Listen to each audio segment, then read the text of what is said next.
Okay, let's dive into the upcoming IPO for a pretty unique digital marketing company called Yaap Digital. We're going to explore a company whose biggest asset might also be its biggest risk. It's this fascinating tension right at the heart of their entire business. So first things first, what exactly does Yaap Digital do that has clients lining up?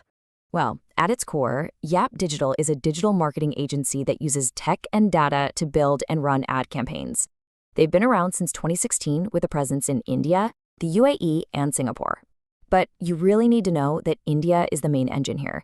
It accounts for a whopping 85% of their revenue. Now, this is where things get really interesting.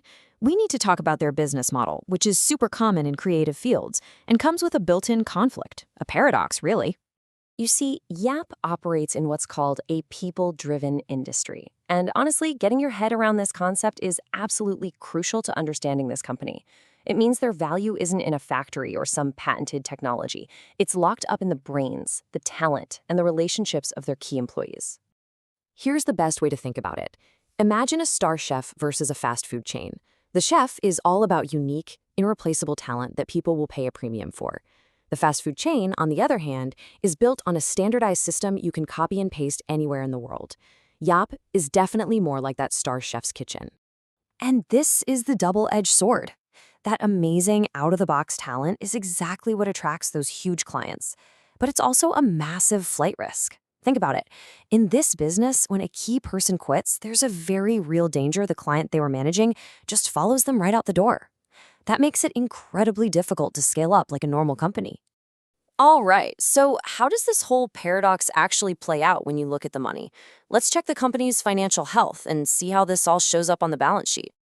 At first glance, the top line looks fantastic. Their revenue growth has been really strong, climbing all the way to 154 crores. And the profit story? Wow, it's a pretty dramatic swing.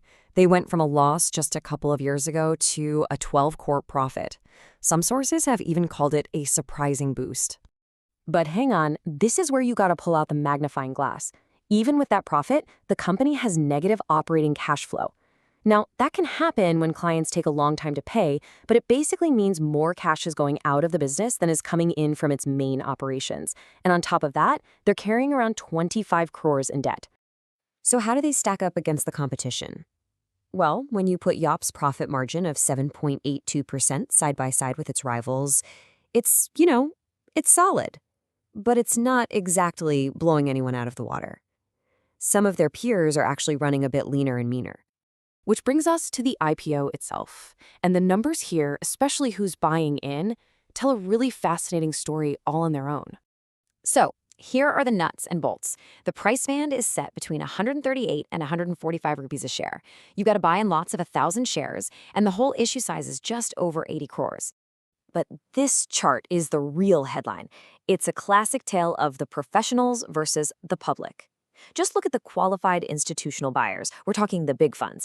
They've oversubscribed their portion by almost 4 times. But then, look at the retail investors and the smaller players.